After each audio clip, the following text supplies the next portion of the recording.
नमस्कार मंत्र और नवकार मंत्र का अंतर समझें और उनकी सही आराधना करें।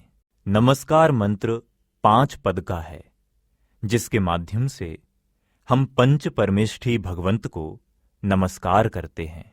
णमो अरिहंताणम, णमो सिद्धाणम, णमो आयर्याणम, णमो उवज्झायाणम, णमो लोए सव्व साहूणम।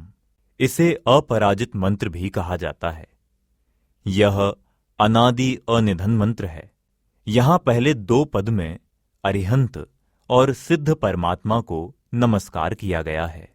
अरिहंत देव वह हैं जिन्होंने पूर्ण वीतरागी होकर 4 घातिया कर्म का नाश करके अनंत दर्शन, अनंत ज्ञान, अनंत सुख और अनंत वीर्य स्वरूप अनंत चतुष्टय प्रकट कर सर्वज्ञ हुए हैं। और वे 13वें गुणस्थान में तीर्थंकर नाम प्रकृति के उदयवश सच्चे मोक्ष मार्ग की प्रभावना और प्ररूपण करने में निमित्त और मोक्ष इच्छुक को लाभ का कारण बने हैं। सिद्ध परमेष्ठी सर्वज्ञ दशा प्रकट करके कुछ काल पश्चात आयु पूरी होने पर बाकी 4 आघाती कर्मों का भी नाश होने पर शरीर आदि का संबंध छूट जाने से पूर्ण मुक्त दशा को प्राप्त कर लोक में सबसे उन्नत सिद्ध शिला पर स्थित हो गए हैं। वे हमारे प्रेरणादायक हैं। यह दोनों पद अष्ट द्रव्य से पूजनीय हैं। बाकी तीनों पदों में आचार्य, उपाध्याय और साधु भगवंतों को नमस्कार किया गया है। साधु के पद में लोए और सव्व ऐसे 2 विशेषण लगे हैं, जो सूचित करता है कि साधु कई प्रकार के होते हैं और लोक में सर्वत्र पाए जाते हैं, अतः चारों गतियों में मिलते हैं। साधु वे हैं जिन्होंने ग्रंथि भेद किया है और अपनी स्वरूप साधना में स्थित हैं, अतः चतुर्थ गुणस्थान से लेकर 12वें गुणस्थान के सभी अंतर आत्मा साधु की परिभाषा में आ सकते हैं। चतुर्थ गुणस्थानवर्ती धर्मी गृहस्थ को जघन्य साधु माना जा सकता है। पंचम गुणस्थानवर्ती धर्मी श्रावक को मध्यम साधु कहा जा सकता है। षष्ठम गुणस्थानवर्ती प्रमत्त मुनि साधु हैं। सप्तम गुणस्थानवर्ती अप्रमत्त मुनि उत्तम साधु हैं। अष्टम से 10म गुणस्थानवर्ती श्रेणी आरोहण करते मुनिराज उत्तमोत्तम साधु हैं और 12वां गुणस्थानवर्ती गणधर मुनिराज उत्कृष्ट साधु हैं। आचार्य, उपाध्याय और साधु वैसे तो साधु ही हैं, मगर जो पढ़ने पढ़ाने के अतिरेक दायित्व निभाते हैं वे उपाध्याय साधु हैं। जो मार्ग में प्रतिष्ठित करने की और प्रायश्चित देने का कार्य करते हैं वे आचार्य साधु हैं। आचार्य, उपाध्याय की प्रवृत्ति ज्यादातर पंचम और षष्ठम गुणस्थान में देखी जाती है। पंचम गुणस्थानवर्ती आचार्य मुख्य रूप से दीक्षा देना, प्रतिष्ठा करवाना और धर्म की प्रभावना के कार्य में प्रवृत्त होते हैं, जबकि षष्ठम गुणस्थानवर्ती आचार्य मुख्य रूप से संघ में अन्य साधुओं को प्रायश्चित देने का दायित्व निभाते हैं। आचार्य भगवंत साधु संघ के नायक होते हैं। वह पद उन्हें स्वयं की साधना की अधिकता से प्राप्त हुआ होता है। ये तीनों पद हमारे लिए परम वंदनीय हैं। नमस्कार मंत्र के इन 5 पद के माध्यम से हम उन सभी व्यक्तित्व और उनके गुणों को नतमस्तक प्रणाम करते हैं और उन जैसा बनने की प्रेरणा लेते हैं। वास्तव में यह मंत्र सम्यक दर्शन का द्योतक है, जो धर्म का मूल है। नमस्कार मंत्र के 5 पद में अरिहंत, सिद्ध, साधु और केवली कथित धर्म मंगलमय है, लोक में उत्तम है और शरणभूत है। ऐसे 4 पद और जोड़ने पर वह नव पद का नवकार मंत्र बन जाता है। णमो अरिहंताणम, णमो सिद्धाणम, णमो आयरियाणम, णमो उवज्झायाणम, णमो लोए सव्व साहुणम। अरिहंता मंगलोगुत्तमा शरणपव्वज्जामि, सिद्धा मंगलोगुत्तमा शरणपव्वज्जामि, साहु मंगलोगुत्तमा शरणपव्वज्जामि, केवली पणत्तो धम्मो मंगलोगुत्तमा शरणपव्वज्जामि। जब साधक जीव अपने ज्ञान में यह निर्णय कर लेता है कि अरिहंत, सिद्ध, साधु और केवली कथित धर्म ही मंगलमय है और लोक में उत्तम है, तब उसका ज्ञान सम्यक होना प्रारंभ होता है। और जब वे अपने ज्ञान में यह स्वीकार कर लेते हैं कि अरिहंत, सिद्ध, साधु और केवली कथित धर्म ही शरणभूत है, तो उन्हें चारित्र की शुरुआत भी हो जाती है। इस तरह यह 4 पद सम्यक ज्ञान और सम्यक चारित्र के द्योतक हैं। अतः पूरा नवकार मंत्र सम्यक दर्शन, सम्यक ज्ञान, सम्यक चारित्र का अर्थात मोक्ष मार्ग का द्योतक है।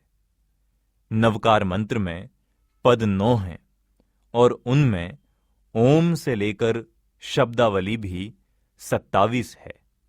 अतः 9 का अंक बना रहता है, जो अफर माना गया है। इस वजह से नवकार मंत्र को भी अफर मंत्र कहा गया है। वास्तव में मोक्ष मार्ग में आगे बढ़ने के लिए इस मंत्र की आराधना अवश्य फलदायी होती है। जिन शासन में सदा उत्कृष्ट पद की ही स्थापना की जाती है और ऐसे पद अधिकतर जिनेंद्र भगवान के समव शरण में ही पाए जाते हैं, जहां साक्षात अरिहंत परमात्मा विराजमान हैं, गणधर देव जैसे आचार्य देव हैं, श्रुत केवली जैसे उपाध्याय मुनि साधु हैं और अपनी स्वरूप साधना में स्थित निर्ग्रंथ मुनि साधु होते हैं। अरिहंत परमात्मा के मूल गुण 46 होते हैं, सिद्ध के 8, आचार्यों के 36, उपाध्याय के 25 और साधु के 28 होते हैं।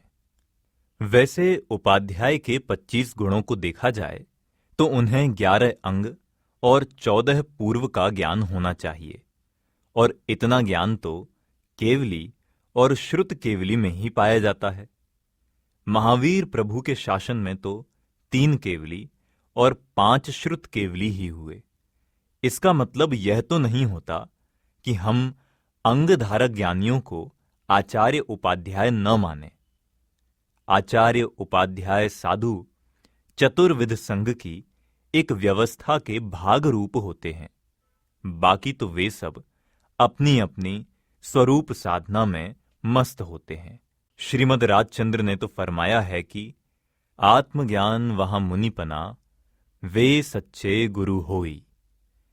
आत्मज्ञान का मतलब आत्मा के बारे में सिर्फ जानकारी ही नहीं, मगर आत्मानुभव, अतः आत्मा का आस्वाद, स्वसंवेदन, स्वानुभव लेना है।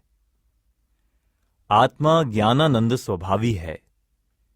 ज्ञान को ही अनुभव प्रत्यक्ष और आनंद को ही वेदन प्रत्यक्ष कहा गया है। वास्तव में ज्ञान में वस्तु की अनुभूति नहीं, पर प्रतीति होती है। चौथे गुणस्थान में जीव को ज्ञान की अनुभूति, अतः आत्मा की प्रतीति होती है। यह रुचि पूर्वक समझ की भूमिका है। पंचम गुणस्थान से चारित्र की शुरुआत होती है और जीव अंतर्मुखता बढ़ाते बढ़ाते अपने आत्मा की महिमा विशेष विशेष होते हुए प्रतिमाओं में आगे बढ़ते जाते हैं। यह निर्णय की भूमिका है और 8वीं 9वीं प्रतिमा तक उसे स्थिरता की अनुभूति, अतः आनंद का वेदन भी आ जाता है। तब से वे गुरुता स्वीकार करने को सक्षम हो जाते हैं, क्योंकि अब उन्होंने आगम और उपदेश से आत्मा के बारे में जो बातें ग्रहण की थीं, उसका मिलान अपने आत्मा से कर लिया है और उसकी आत्म प्रतीति और भी दृढ़ हो गई है। अब वे देव गुरु शास्त्र वाले गुरु जरूर बन गए हैं, मगर चारित्र की कमजोरी के वश उन्हें पंच परमेष्ठी में स्थान नहीं मिलता। छठवें सातवें गुण स्थान में निरंतर झूलते मुनिराजों को प्रचुर स्वसंवेदन होता है और उनकी बाह्य जगत से विरक्तता एकदम बढ़ गई है। फलस्वरूप उन्हें निरंतर निर्दोष नग्न अवस्था रहती है।